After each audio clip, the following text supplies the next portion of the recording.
ఊరికే వెళ్ళి రమ్మంటే ఊరంతా పూసుకొని వచ్చింది అని చెప్పేసి ఒక సామెత ఉంటుంది తెలుగులో. అట్లాగే నిన్న మా ప్రకాశం జిల్లాకి అండ్ మా ఒంగోలుకి మా చేమకుర్తిలో ఒక మ్యారేజ్కి వచ్చినటువంటి వైసీపీ అధికార ప్రతినిధి మాట్లాడినటువంటి ఒక మాట. అసలే ఇక్కడ చేమకుర్తిలో ఉన్నటువంటి వైసీపీ వర్గ నాయకులకు చెప్పకుండా వచ్చి ఆ ఎంకాయమూత తిట్టులు తింది కాక ఆ తిట్టులు తిన్నటువంటి ఫ్రస్ట్రేషన్లో చిన్న మెదడు చితికిపోయి ఏదేదో మాట్లాడినట్టుంది ఆవిడ క్లియర్గా. ఆవిడ మాట్లాడినటువంటి ఒక విషయంలో పూర్తిగా మనం కొన్ని కంపారిజన్లు చేద్దాం. జస్ట్ వైసీపీ పార్టీ కండువా కింద ఉన్నటువంటి వైసీపీ అధికార ప్రతినిధి మాట్లాడినటువంటి మాటలు అదే వైసీపీ పార్టీలో ఉన్నటువంటి నాయకులకు అన్వయించి ఒక్కసారి చిరంజీవి గారితో కంపేర్ చేసి మనం మాట్లాడుకుందాం. చిరంజీవి గారు బ్రహ్మానందం గారి మూవీ ఫంక్షన్లో క్లియర్గా బ్రహ్మానందం గారు ఆయన మనవ సంతానం మనవరాలు అండ్ మనవడు గురించి చెప్పిన తరువాత కంటిన్యూషన్లో చిరంజీవి గారికి ఉన్నటువంటి ఒక కోరిక, ఆయన హీరోగా ఉన్నారు ఇవాళ, ఒక లెజెండరీ యాక్టరు, సినీ చరిత్రలో ఒక శిఖరం ఆయన ఇవాళ. అట్లాంటి వ్యక్తి వారసత్వం మళ్ళీ హీరోగా ఆయన తర్వాత ఆయన కొడుకు రామ్ చరణ్ గారు, కొడుకు తర్వాత ఒకవేళ మనవడు ఉంటే మనవడు కూడా హీరో వారసత్వం హీరోగా కంటిన్యూ అవ్వాలి అన్నటువంటి కోరిక ఉంది నాకు. అందువల్ల రామ్ చరణ్ ఈసారైనా అబ్బాయి పుడితే బాగుండు అనే కోరిక అయితే నాకు ఉంది, నా వారసత్వం కంటిన్యూ చేయడానికి, నా హీరో వారసత్వం కంటిన్యూ చేయడానికి అని చెప్పేసి ఆయన చాలా క్లియర్గా మాట్లాడారు. బ్రహ్మానందం గారు ఆయన మనవడు గురించి చెప్పినటువంటి సందర్భాన్ని ఉదాహరిస్తూ, ఇంట్లో ఉంటే అందరూ మనవరాళ్ళు అయిపోయారు, లేడీస్ హాస్టల్ వార్డెన్గా ఉన్నట్లుగా ఫీలింగ్ వస్తుంది నాకు అని చెప్పేసి కూడా క్లియర్గా అన్నారంటే ఆయనకి ఉన్నటువంటి ఆ ఆడపిల్లలకు పుట్టినటువంటి పిల్లలు కానివ్వండి, లేదంటే వాళ్ళ తమ్ముడు పిల్లలు కానివ్వండి, వాళ్ళ చెల్లెళ్ళ పిల్లలు కానివ్వండి, అంతా కూడా ఆయన ఇంట్లోనే ఉంటారు.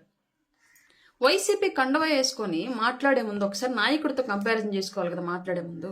చిరంజీవి గారు ఆడపిల్లలకి ఇచ్చేటువంటి గౌరవం ఎలాంటిది అంటే, ఎప్పుడో ఆయన మాదాపూర్లో కొన్నటువంటి ఒక ల్యాండ్ ఇవాళ కోట్ల రూపాయల రేటు పెరిగింది అని చెప్పేసి ఆడపిల్లలకి ఇవ్వాల్సిన అవసరం లేకపోయినప్పటికీ కూడా నాతో పాటు నా ఆడబిడ్డలు కూడా సమానంగా ఆర్థికంగా బలంగా ఉండాలి, నా ఆడపిల్లలకు గౌరవం దక్కాలి అని చెప్పేసి ఆడపడుచులకి ఆయన కొన్నటువంటి భూమి రేట్లు పెరిగితే అందులో కూడా వాటాలు ఇచ్చినటువంటి గొప్ప మనసు, ఉదార స్వభావం ఉండి ఆడబిడ్డలను గౌరవించినటువంటి వ్యక్తి చిరంజీవి గారు.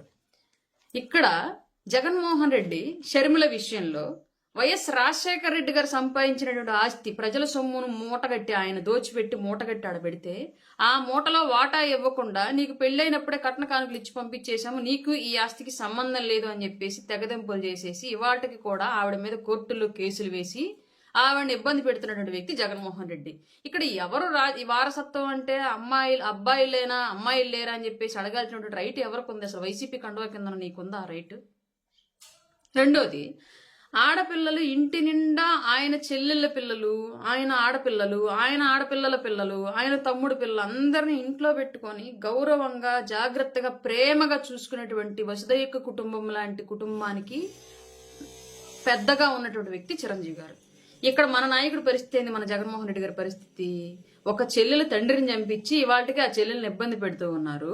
ఒక చెల్లెలకి ఆస్తి ఇవ్వకుండా ఆవిడ ఆస్తిలో వాటాలు అడుగుతోంది అని చెప్పేసి ఒక పక్క ఆవిడ్ని నువ్వు వైఎస్ షర్మిల కాదు మెరుసుమల్లి షర్మిల అని చెప్పేసి పసుపు చీర కట్టుకుంది అని చెప్పేసి ఆవిడకి అక్రమ సంబంధాలు అంటగట్టేసి ఆవిడ్ని వ్యక్తిత్వ హననం, మానసిక హననం అన్ని రకాలుగా వేధిస్తున్నటువంటి వ్యక్తి జగన్మోహన్ రెడ్డి.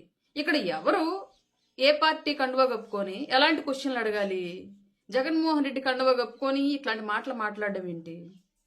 రాజకీయ వారసత్వం గురించి అసలు మాట్లాడే ముందు వైఎస్ రాజశేఖర రెడ్డి గారు చనిపోగానే నేనే ముఖ్యమంత్రిని అని చెప్పేసి జగన్మోహన్ రెడ్డి ఎందుకు వచ్చాడు? నా చెల్లెలకి ముఖ్యమంత్రి ఇవ్వండి అని చెప్పేసి ఎందుకు అడగలేదు? వారసత్వం అక్కడ ఎందుకు గుర్తు రాలేదు మీకు? మహిళా వారసత్వం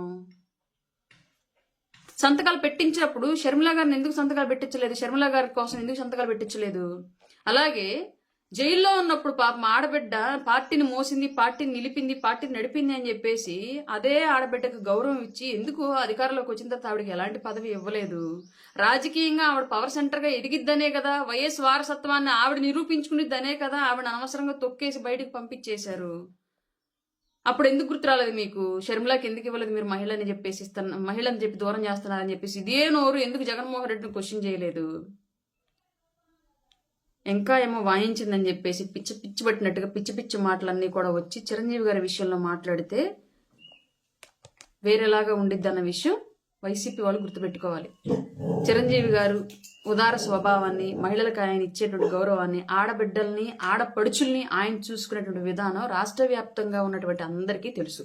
కొత్తగా ఇవాళ మనం జగన్మోహన్ రెడ్డి కండువా వేసుకొని వచ్చి ఆడబిడ్డల్ని హింసిస్తున్నటువంటి ఆ పార్టీలో ఉండి, సొంత కుటుంబంలో తల్లి చేత చెల్లి చేత కన్నీళ్లు పెట్టిస్తున్నటువంటి ఆ కుటుంబంలో ఉండి, తన తల్లే నా కొడుకుని కోడలు నమ్మద్దు మహాప్రభు అని చెప్పేసి నెత్తి నోరు కొట్టుకుంటుంటే అతని కండువా కప్పుకొని ఇంట్లో ఉన్న బంధువులందరినీ దూరం చేసుకొని నేను నా భార్య నా పిల్లలు లండన్లో అని చెప్పేసి మాట్లాడుతున్నట్టు జగన్మోహన్ రెడ్డి కండువా కిందుండి ఇంకొకళ్ళ గురించి మనం అనవసరంగా మాట్లాడకూడదు. మొదటిది.